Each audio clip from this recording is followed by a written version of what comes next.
저희 오늘 읽은 말씀 갖고 변질되지 않은 신앙, 이런 제목으로 같이 은혜를 나누겠습니다.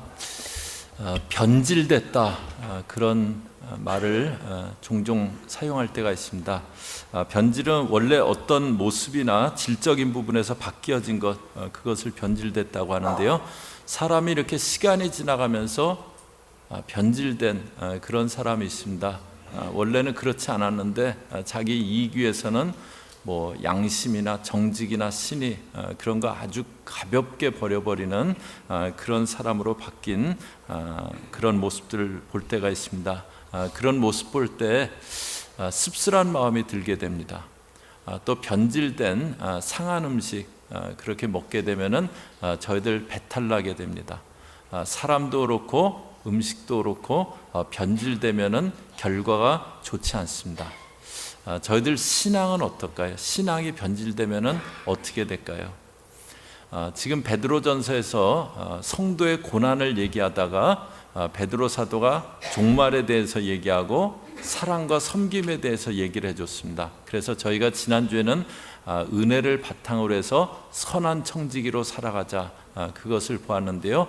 다시 성도의 고난으로 그렇게 돌아왔습니다. 그런데 오늘 말씀에서는 변질된 신앙에 대해서 말씀해 주는데요. 저와 여러분은 이 말씀 보면서 변질되지 않은 그런 신앙의 모습들 되실 수 있기를 바랍니다. 12절 말씀 보시면은요, 사랑하는 자들아, 너희를 시련하려고 오는 불시험을 이상한 일 당하는 것 같이 이상히 여기지 말고, 너희를 시련하려고 오는 불시험을 이상히 여기지 말라고 그렇게 하는데요. 이 당시에 광기 어린 그 독재자였던 로마의 네로 황제가 로마를 다시 져야겠다, 그렇게 생각을 하고 로마에 불을 질렀습니다. 그런데 폭동이 일어나려고 하니까는 그것을 기독교인들이 불을 지른 거라고 거짓말을 퍼뜨리고 기독교인들을 박해하기 시작하잖아요. 그리고 불지른 자들이라고 기독교인들을 화형에 처하는 그런 경우도 많았습니다. 그러니까 지금 베드로가 불시험이라고 얘기하는 건 문자 그대로 그런 불시험입니다. 그래서 성도들 마음 가운데 조금 의문이 드는 것이, 우리는 예수를 믿은 건데 왜 이렇게 어려워야 되는가? 예수를 믿는데 왜 이렇게 생명의 위협까지 있어야 되는가? 그런 마음이 드는 거예요. 거기에 대해서 베드로 사도가 불시험 당하는 것 이상히 여기지 말라고 합니다. 그러면서 이상히 여기지 말아야 될 이유를 말씀해 주는데요. 13절에 보시면 오직 너희가 그리스도의 고난에 참여하는 것으로, 그리스도의 고난에 참여하는 것이다, 그렇게 얘기합니다. 우리의 주 되신 그리스도는 고난받은 주고, 그리고 우리가 주를 따라간다면 우리 삶에도 고난이 있는 것 당연하다라고 그렇게 얘기하는 건데요.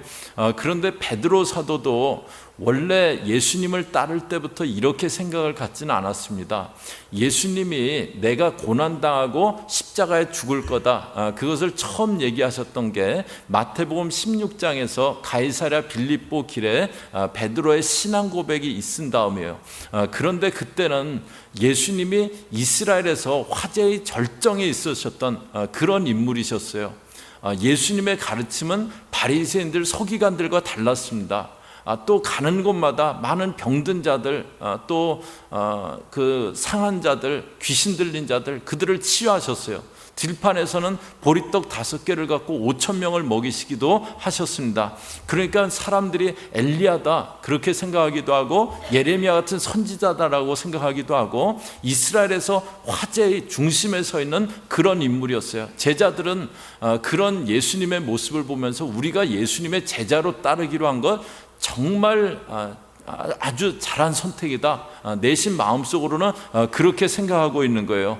그런데 예수님이 느닷없이 자신은 종교 지도자들에게 붙잡혀서 고난당하고 죽임당할 거다, 그런 얘기를 하세요. 그러니까 베드로가 그리 마옵소서, 절대로 그러시면 안 된다고 그러잖아요.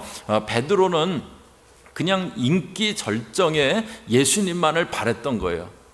그리고 제자들끼리는 우리 중에서 누가 크냐 그거 갖고 다투기나 하고요.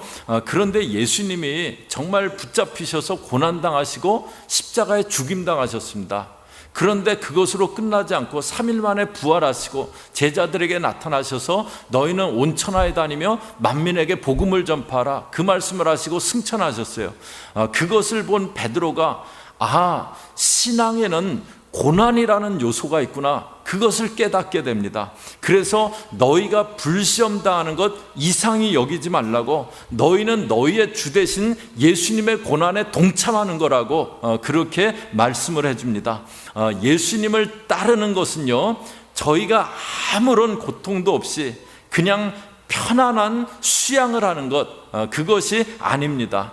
한 번은 많은 무리들이 예수님을 따르고 있었어요. 그때 그 무리들에게 예수님이 하시는 말씀이 있습니다. 누가복음 14장 25절 보시면요, 허다한 무리가 함께 갈새, 이제 이 무리가 허다한 무리라 그랬는데요, 그들이 예수님을 따라가는 그 이유는 나름대로 다 이유가 있을 겁니다.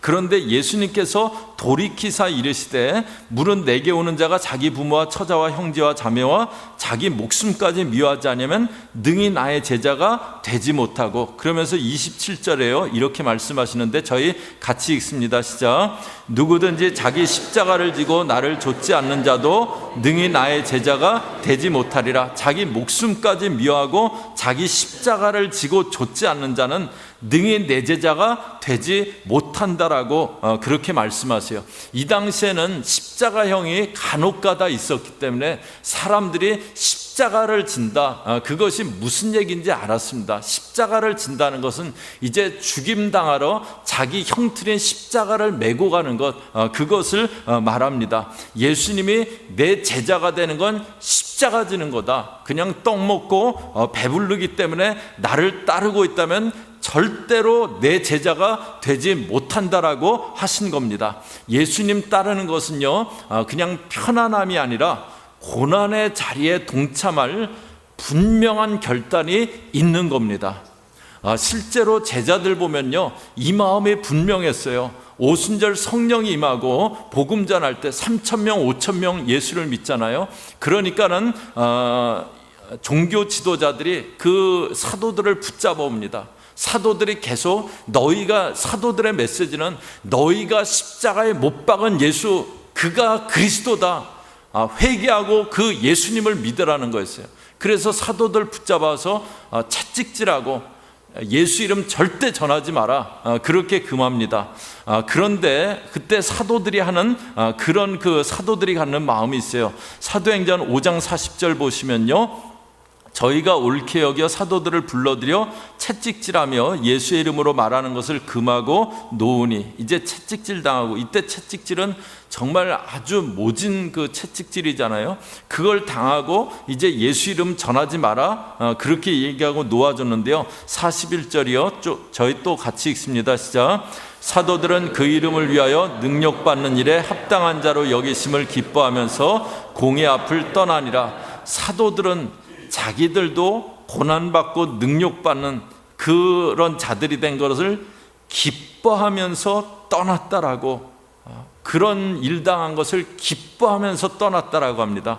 그래서 오늘 말씀 13절에도 그리스도의 고난에 참여하는 것으로 즐거워하라고 그렇게 합니다. 신앙은 저희가 기꺼이 고난의 자리에 들어가는 겁니다. 그런데 기독교가 변질되기 시작했어요. 초대 박해받던 교회가 로마의 국교가 되면서 더 이상 박해받지 않고 핍박받지 않고 교회가 부와 힘의 자리가 되었습니다. 저희 한국 기독교도 초기에 또 상당 시간이 흐른 뒤에도 예수를 믿는 것은 많은 어려움도 겪는 그런 자리였잖아요. 그런데 교회가 성장하면서 물질이 쌓였습니다. 인정받고 높임받는 그런 자리가 됐습니다. 기독교가 변질됐어요. 또 하나 신앙에서 변질된 모습이 있습니다. 13절에 보시면은요, 13절 중간에 이는 그의 영광을 나타내실 때 너희로 즐거워하고 기뻐하게 하려 함이라. 그의 영광을 나타내실 때 베드로 사도가 이 땅에서 고난에 동참하는 것에 즐거워하고, 그런데 그의 영광을 나타내실 때 우리가 주 앞에 섰을 때입니다. 그때 즐거워하는 건 넘어서 기뻐하게 하려 함이라. 기뻐하게 될 것이라고 그렇게 합니다. 지금 이 땅에서는 불시험 당하지만 주 앞에서 즐거워하고 기뻐하게 될 것, 그것을 기대하라고 하세요. 이것은 무슨 얘기냐? 우리가 이 땅에, 지금 이 땅의 일보다 주님 앞에 섰을 때가 훨씬 중요하다는 겁니다. 지금 이 땅의 삶보다 주님 앞에 섰을 때가, 그때가 훨씬 중요하다고 얘기하는 겁니다. 그래서 기독교는 현세만의 종교가 아닙니다. 오히려 내세를 바라보면서 현세를 살아가는 내세지향적인 종교입니다. 물론 내세로 인해서 현세를 부정하고 또 지금 현재의 삶을 소홀히 하고 그런 잘못된 모습이 나타나면 안 되지만, 기독교는 분명히 강한 내세관을 소유한 그런 종교입니다. 그것을 보여주는 게 저희가 믿음장으로 알고 있는 히브리서 11장입니다. 거기 믿음의 인물들이 나오는데 그들이 갖고 있는 일종의 공통점이 있어요. 아브라함 같은 경우에는 그가 이 땅에서 장막을 계속 치면서 살아갔대요. 장막을 치는 것은 떠날 때 언제든지 떠나겠다, 나그네의 마음을 갖고 그렇게 살아가는 겁니다. 그런데 그가 그렇게 살았던 이유가 있는데요, 히브리서 11장 9절 보시면은 믿음으로 저가 외방에 있는 것 같이 약속하신 땅에 우거하여 동일한 약속을 유업으로 함께 받은 이삭과 야곱으로 더불어 장막에 거하였으니, 장막에 거하였는데 이는 하나님의 경영하시고 지으실 터가 있는 성을 바랐음이라. 이 땅에서 저는 나그네로 살아가겠습니다. 아브라함의 마음에 그 마음이 있는데 그 이유가 뭐냐? 하나님이 나를 위해서 지으시고 세워주실 그런 하늘의 성이 있다는 거예요. 난 그 성 바라보면서 이 땅에선 나그네로 살아가겠다고 그렇게 합니다. 모세도 하나님의 백성과 함께 고난받기를 잠시 죄악의 낙을 누리는 것보다 좋아했다고 합니다. 그 이유가 상주심을 바라보았습니다. 상주심을 바라보았기 때문에 그렇게 했다고, 자기가 주 앞에 섰을 때 받을 상을 기대하면서 이 땅의 낙을 포기한 겁니다. 그래서 히브리서 11장 15절 16절은 이렇게 말합니다. 저희가 나온 바 본향을 생각하였다면 돌아갈 기회가 있었으려니와 저희가 이제는 더 나은 본향을 사모하니 곧 하늘에 있는 것이라. 이들은 하늘이 본향이다, 그거 믿고요, 하늘 본향을 사모했다고 그렇게 합니다. 이 땅의 삶에만 모든 무게를 걸지 않았습니다. 저희 신앙은 뭐냐? 정상적인 신앙은 뭐냐? 이 땅에만 모든 무게를 걸고 살지 않는 겁니다. 내가 주 앞에 섰을 때 받을 상급을 기대하는 겁니다. 그 상급을 쌓아가면서 살아가는 겁니다. 성경에 보면은 참 이렇게 마음이 짠한 그런 상황이 하나 있어요. 바울이 핍박자였다가 예수를 믿고 전도자가 됩니다. 그리고 안디옥 교회 파송을 받아서 1차 선교 여행을 갔을 때 안디옥, 이고니온 이런 곳에 다니면서 복음을 전해요. 그가 초기에는 어떻게 복음을 전하냐면 먼저 유대 회당에 가서 복음을 전했어요. 그래서 믿은 사람도 많이 있고, 그런데 또 유대인들 중에 박해하는 사람들도 많이 있었습니다. 그가 안디옥, 이고니온을 지나서 루스드라라는 곳에 갔는데, 안디옥, 이고니온에서 그 박해를 하려고 했던 사람들이 루스드라까지 몰려왔어요. 그리고 바울을 돌로 칩니다.